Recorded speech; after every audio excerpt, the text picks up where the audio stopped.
പ്രമേഹവും നടക്കലും എന്ന ഇന്നത്തെ വിഷയം. പ്രമേഹമുള്ള 99% പേരുടെയും ധാരണ നടന്നാൽ മതി നമ്മുടെ രോഗത്തെ കുറച്ചു കൊണ്ടുവരാം, അതുപോലെ ഷുഗർ റിലേറ്റഡ് ഡിസീസുകളെ, അനുബന്ധ രോഗങ്ങളെ ഇല്ലാതെയാക്കാൻ സാധിക്കുന്നുള്ളതാണ്. അല്ലെങ്കിൽ നടന്നാൽ എനിക്ക് നാളെ ഇത്തരം പ്രശ്നങ്ങളൊന്നും ഉണ്ടാവില്ല എന്നുള്ളതാണ്.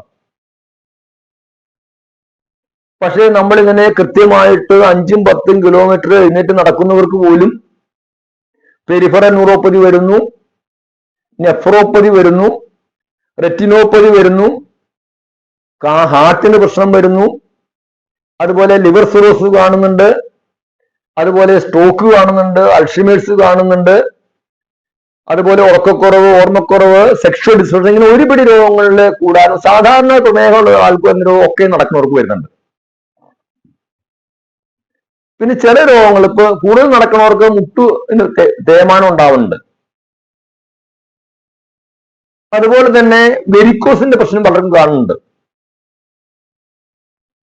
അപ്പൊ അതുകൊണ്ട് നമ്മൾ ഉദ്ദേശിക്കുന്ന തരത്തിലുള്ള പ്രയോജനം നടക്കലുകൊണ്ട് കിട്ടുന്നില്ല എന്ന് എനിക്ക് പറയാനുള്ളത്. നടക്കലുകൊണ്ട് ഒന്ന് രണ്ട് പ്രയോജനം. ഒന്ന് വെയിറ്റ് കുറയ്ക്കാൻ നല്ലതാണ് നടക്കല്. കുറച്ച് ബ്ലഡ് സർക്കുലേഷൻ ഉണ്ടാക്കുവാൻ നടക്കുക നല്ലതാണ്. അല്ലാതെ നമ്മൾ വിചാരിക്കുന്ന തരത്തിലുള്ള പ്രയോജനം നടക്കൽ കൊണ്ട് ഒരു പ്രമേഹ രോഗിക്ക് ഉണ്ടാകാൻ പോകുന്നില്ല എന്ന് എനിക്ക് പറയാനുള്ളത്. മുമ്പ് പറഞ്ഞ തരത്തിലുള്ള ദോഷങ്ങൾ ഉണ്ടാവുകയും ചെയ്യും. അതിന്റെ പ്രധാന കാരണം നടക്കുമ്പോൾ നമ്മളുടെ കാലിന് മാത്രമേ വേണ്ടത്ര ചലനം ഉണ്ടാവുന്നുള്ളൂ, ഒരു സ്റ്റിമുലേഷൻ ഉണ്ടാവണം എന്നുള്ളതാണ്. അരയ്ക്ക് കീഴ്പോട്ടുള്ള ഭാഗത്തിന്, മുട്ട് തൊട്ട് കീഴ്പോട്ടാണ് ശരിക്ക് ഒരു പ്രയോജനം ഉണ്ടാവണം. ഒരു പക്ഷേ ആ ഭാഗത്തുള്ള മസിലിനുള്ളിൽ സംഭരിച്ചു വെച്ചുള്ള കൊഴുപ്പിനെ ചിലപ്പോൾ ബേൺ ചെയ്ത് കുറയ്ക്കാൻ സാധിക്കാം.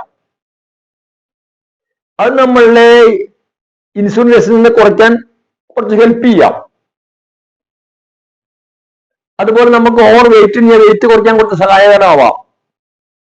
പക്ഷേ ശരീരത്തിന്റെ മറ്റ് ഭാഗത്തെ ഈ പ്രക്രിയക്ക് ഇത് സഹായകരമായിക്കൊള്ളുന്നില്ല. കാരണം ഓരോ മസിൽസിനും ചലനം വന്നാൽ മാത്രമാണ് ആ മസിലിനുള്ളിലുള്ള കൊഴുപ്പിന് നമുക്ക് ബേൺ ചെയ്യാൻ സാധിക്കുകയുള്ളൂ. അതുപോലെ ഓരോ മസിൽസിനും വേണ്ടത്ര വ്യായാമം വന്നു കഴിഞ്ഞാൽ മാത്രമേ അതിനകത്തേക്ക് ബ്ലഡ് സർക്കുലേഷൻ ഉണ്ടാവുള്ളൂ, അതിനകത്തുള്ള ഓക്സിജന്റെ പ്രവാഹം ഉണ്ടാവുകയുള്ളൂ, അതിനകത്തുള്ള ന്യൂറോൺസും അതുപോലെ ബ്ലഡ് വെസൽസും എല്ലാം സജീവമായി തീരുള്ളൂ. പലപ്പോഴും നമുക്ക് നമ്മളെ കാലില് കുറെ കൊഴുപ്പ് കൂടുതൽ തീർന്നു വിചാരിക്കുക, ഹാർട്ടിൽ നിന്ന് കാലിലേക്ക് കൊടുക്കാനുള്ള സംവിധാനം ഇല്ല, കയ്യിൽ നിന്ന് അല്ലെങ്കിൽ കാലിലേക്ക് സപ്ലൈ ചെയ്യാൻ പറ്റില്ല. നമ്മളുടെ മുഖത്തിരിക്കുന്ന കൊഴുപ്പ് കാലിലേക്ക് പോവില്ല. കാരണം ഓരോ മസിൽസും ചലിക്കുമ്പോൾ ആ മസിൽസിന് സ്റ്റിമുലേഷൻ ഉണ്ടാവുള്ളൂ, ആ മസിൽസിന് രക്തസഞ്ചാരം ഉണ്ടാവുള്ളൂ, ആ മസിൽസിനുള്ള കൊഴുപ്പ് കത്തിത്തീരുള്ളൂ. അതുകൊണ്ടാണ് നടക്കലോട് ഇത്ര ഉദ്ദേശിക്കുന്ന തരത്തിലുള്ള പ്രയോജനം കിട്ടാൻ പോകുന്നില്ല എന്ന് പറയാൻ കാരണം. അതുകൊണ്ട് പറയണത് നടക്കല് ഒരു പൂർണ്ണ വ്യായാമമല്ല, ഒന്നും ചെയ്യാത്തതിൽ ഭേദമാണ് നടക്കൽ എന്ന് പറയാം. അത്ര മാത്രമേ ഉള്ളൂ.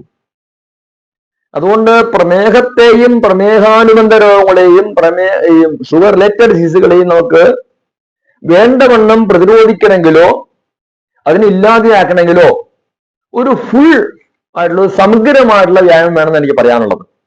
ഇരുന്നും കിടന്നും നിന്നുമുള്ള വ്യായാമം ആവശ്യമാണ് നമ്മുടെ എല്ലാ ഇന്റേണൽ ഓർഗൻസിനും, അതുപോലെ എൻഡോക്രൈൻ സിസ്റ്റത്തിന്, അതുപോലെ ശരീരത്തിലുള്ള എല്ലാ മസിൽസിനും, എല്ലാ ജോയിന്റുകൾക്കും ആയാസം കിട്ടുന്ന തരത്തിലുള്ള ആയാസത്തിൽ നമ്മൾ ഏർപ്പെടണം എനിക്ക് പറയാനുള്ളത്. അതിന് വളരെ ഫലപ്രദമാണ് യോഗാസനങ്ങൾ. യോഗാസനവും പ്രാണായാമവും ചെയ്തു കഴിഞ്ഞാൽ വളരെ ഫലപ്രദമായിട്ട് നമുക്ക് ഇതിനെ തടഞ്ഞു നിർത്താൻ സാധിക്കും. അപ്പൊ അതുകൊണ്ട് ഈ ഒരു വഴിയിലേക്ക് നിങ്ങൾ വരണം. കാരണം എനിക്കത് പറയാൻ കാരണം പലപ്പോഴും നമ്മൾ ഈ മൂവാഴ്ച സുഖജീവൻ നേച്ചർ സെന്ററിന്റെ ഷുഗർ റിവേഴ്സ് ഓൺലൈൻ ക്ലാസ്സുമായിട്ട് പല ആളുകളുമായിട്ട് എനിക്ക് സംസാരിക്കാൻ ഇടവരാറുണ്ട്.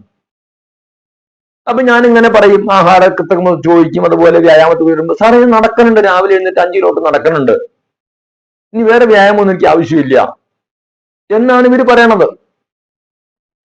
ഒരു പരിധിവരെ ഡോക്ടർമാർ ഇതിനെ ഹെൽപ്പ് ചെയ്യുകയും ചെയ്യുന്നുണ്ട്. ഞാൻ ഡോക്ടർമാരെ കുറ്റം പറഞ്ഞിട്ട് കാര്യമില്ല. നിങ്ങളുടെ ഡോക്ടറുടെ മുമ്പ് ചെല്ലുമ്പോൾ അവർ ചിലപ്പോൾ ഒരു 100 പേര് 200 പേഷ്യന്റ് പുറത്തിരിക്കുകയായിരിക്കും. അപ്പൊ നിങ്ങൾക്ക് ഇന്ന വ്യായാമം ചെയ്യണം എന്ന് പറഞ്ഞു തരാനൊന്നും അവർക്ക് സമയം ഉണ്ടാവില്ല. അതുകൊണ്ട് അവർ പറയും എന്താ ചെയ്യണത്, അങ്ങനെ വ്യായാമമൊക്കെ ചെയ്യാറുണ്ട്. വ്യായാമം വേറെ ഒന്നും ചെയ്യാനില്ല സാറേ എന്ന് പറയും. അത് രാവിലെ എഴുന്നേറ്റ് കുറേ നടക്കാൻ പറയും. അതിന് അവരെ കുറ്റം പറയാൻ പറ്റില്ല. അതുകൊണ്ട് നടക്കൽ മാത്രം പോരാ, നമുക്ക് മറ്റ് വ്യായാമങ്ങളിൽ കൂടി നിങ്ങൾ ഏർപ്പെടണം. പ്രാണായാമം ചെയ്യണം, ആഹാരത്തിൽ കുറച്ച് മാറ്റം വരുത്തണം. അതുപോലെ ഈ പ്രകൃതി ശക്തികളെ ഉപയോഗിച്ച് നമുക്ക് വളരെ ഫലപ്രദമായിട്ട് നമുക്ക് പ്രമേഹത്തെയും പ്രമേഹാനുബന്ധ രോഗങ്ങളെയും നിയന്ത്രിക്കാനും ഇല്ലാതെയാക്കാനും സാധിക്കും.